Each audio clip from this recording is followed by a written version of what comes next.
The auctioneer asked if anyone else wanted to bid. Nobody laughed yet. That came later, when word got out what he'd actually bought. 20 acres of water, no crops, no soil you could touch, just a flooded basin that 3 previous owners had walked away from in the last decade alone. A man named Burl Fenton said it loud enough for the whole diner to hear. Marcus Teel just paid $8,400 to drown himself. The table laughed for a long time. Marcus heard about it later. He didn't say anything. He'd stopped explaining himself to Delphi County a long time ago. This is a story of what he saw in that water that nobody else could see, and what it cost him to prove it. Marcus Teel has been awake since 4. He hasn't slept past 5 a.m. in 3 years, not because it's disciplined, because the numbers wake him up before the alarm does. $312. That's what's left after the input loan, the fuel bill, and the payment he already missed. That's 6 years of trying on a cotton farm that has quietly decided to fail. His grandfather planted the first seeds on this land in 1961. His father doubled the acreage and sent 3 kids to school on what it grew.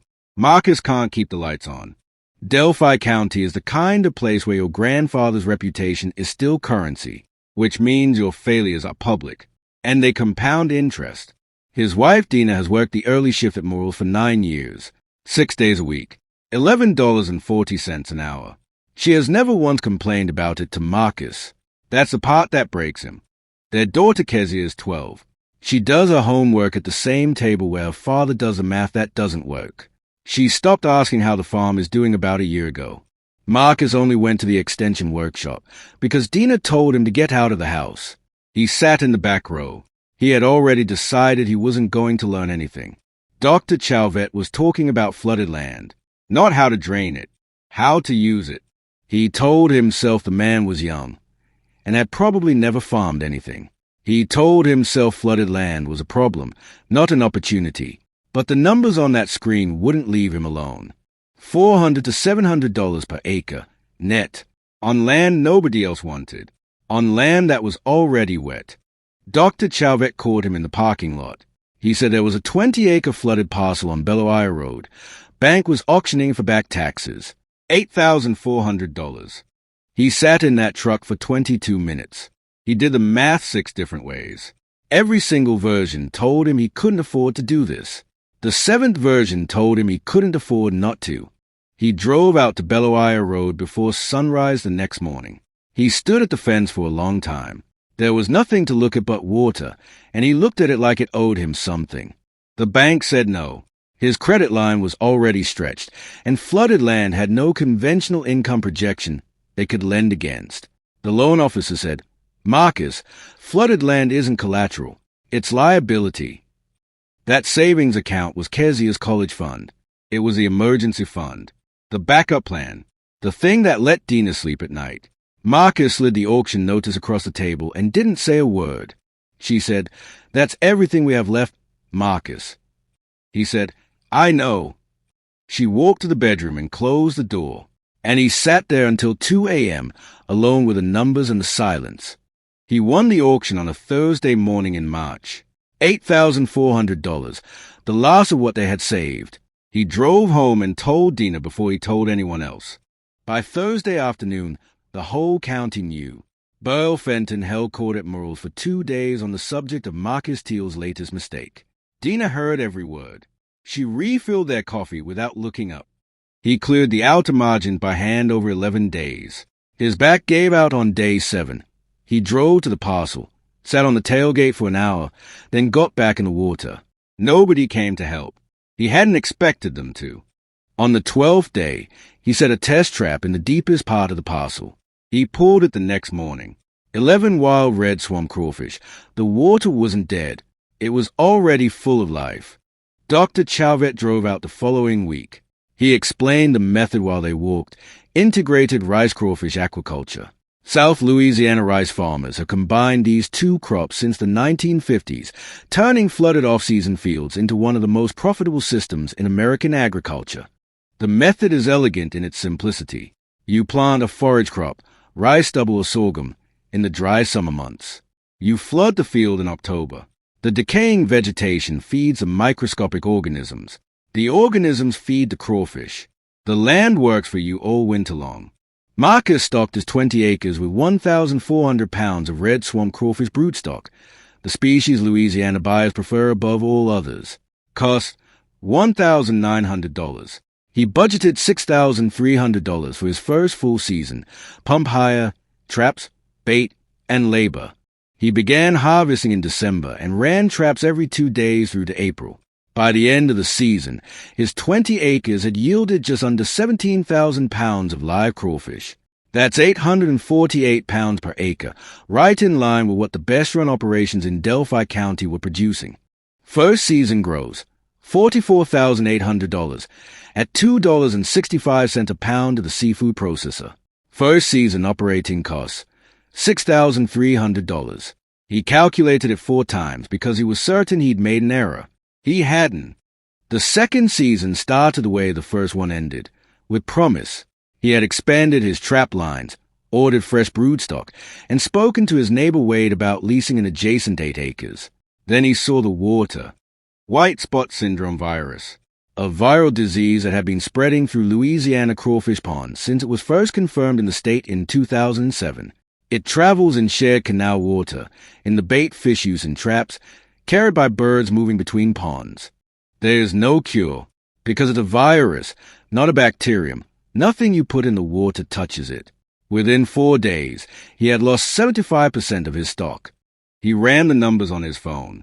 At current prices, he had lost close to $28,000 in standing stock. He owed the equipment supplier $3,100. His planting season had been borrowed against. She had started keeping her own yield notebook, mapping catches by zone, just like he'd shown her. Standing in that hallway, he couldn't decide if that made it better or worse. Dina called in sick to the diner. She sat with him until midnight. She didn't offer solutions. She didn't say a word. She made sure he wasn't alone inside it. At 3 a.m., he thought about calling the bank in the morning. He thought about selling Bellewire Road at a loss and cutting what remained. He thought about Burl Fenton at the diner counter. And then he thought, no, not like this. He didn't sleep. He searched. He found the LSU Ag Center's best management practice bulletins for white spot syndrome, and then he found a phone number at the bottom. Dr. Maura Fontenot, aquaculture specialist. Dr. Fontenot answered on the second ring.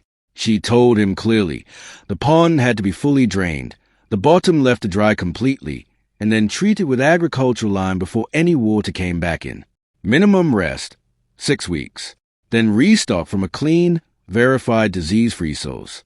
He began draining the pond the next morning. Over the following weeks, he treated the dry pond bottom with agricultural lime, 40 tons spread across 20 acres. Then he left it. 6 weeks of silence. The disease cannot survive in a dry, limed environment. Dr. Fontenot explained it clearly. What kills crawfish cannot live without water and without a host. 6 weeks of drought on that pond bottom, and the threat was gone. He restocked with 1,400 pounds of certified disease-free broodstock from a farm in Vermilion Parish, $2,100. He added the cost to what he owed, because there was no other way. Then he flooded the pond and waited. The second season harvest came in at 820 pounds per acre, better than year one. He had lost a season, but he had learned how to protect every season after it. By his third season, Marcus Teel was running 28 acres of managed crawfish ponds. He employed 3 people full-time, including Wade Tillman next door, who had lost his job at the grain elevator the previous winter. Annual gross had reached $58,000 on a good season.